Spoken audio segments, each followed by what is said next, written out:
Hi there. My name's Chris, and I'm the day-to-day apologist. I want to welcome you to this video, and you might be wondering a couple of things. One, why are you sending me this video? It's a good question.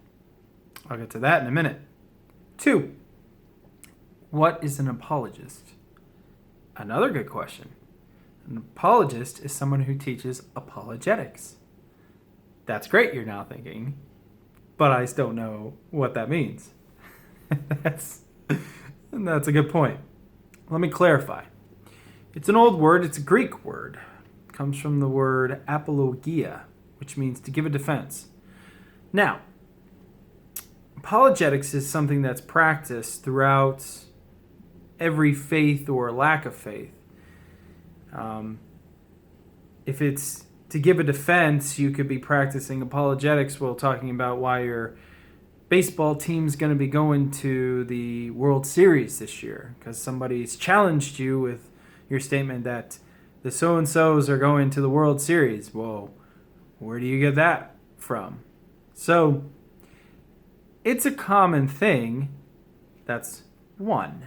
Two, you won't ever find the word apologetics in the Bible, but it was practiced a lot by Christians. As you and I probably know, the world tends not to be as warm and welcoming to the Christian message as they are to other ones. And in our culture, in our time, it seems like people are not afraid to challenge our beliefs. But that's just my opinion. Now, why am I sending you this video? Well, chances are you're a pastor or you're someone in leadership.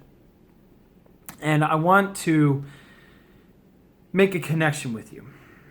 You look out at your church, your organization, things like that, and most of the time, since I've been a pastor, an associate pastor and a youth pastor, 4 years for both of those positions, you look out, especially in a church, and you think, man, I really want the people that are in my life and around me that know Christ to be very passionate. So we do things like activities, events, outreaches, and all that stuff is good. But I think what probably your church and Christians, especially here in America, need is the reason why they believe what they believe. I think a lot of people don't know their basics, or they have a very poor way of expressing their basic belief in Christ. So when they're challenged, they tend to clam up, or they tend to say the wrong things or the right things in the wrong way. Now, that's mainly what apologetics is about. 1 Peter 3:15, which is the verse that supports that, says, "But in your hearts set apart Christ as Lord. Always be prepared to give an answer to everyone who asks you for the reason for the hope that you have. But do this with gentleness and respect." Now, doing what I have been doing, ministering, leadership, apologetics, I have come to realize doing studying, research, that there seems to be a cultural shift in not outside the church, but inside the church. Do you know, for example, that 75% of high school graduates whose parents bring them to church, they're part of Wednesday night and all that stuff, that they will leave the church, go off to college, and they're never going to come back? Why? Because they go to secular colleges, or they go to colleges where their professor challenges their worldview, and their worldview of Christ is weak, and so they leave. I would offer you this. If you want to look at the state of the church and the views that people have, probably in your church or in your Christian organization, go to two websites, Pew Forum and Barna, and just look up the stats. Look at what is going on. And then you would understand why I'm doing this video and why I'm sending this to you. Of course, I'm a public speaker and I do apologetics.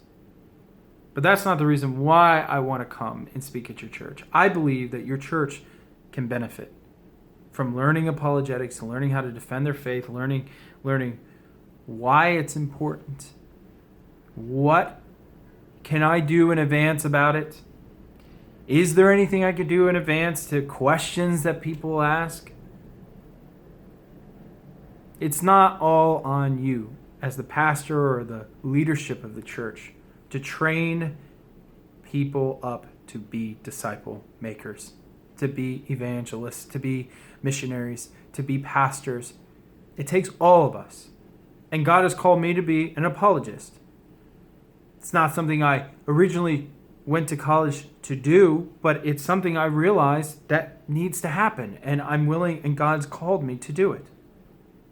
I want to teach day-to-day principles through apologetics, so that through the day-to-day, by Wednesday and Sunday, your church members are fired up. They're ready to learn so they can apply what they're learning in church.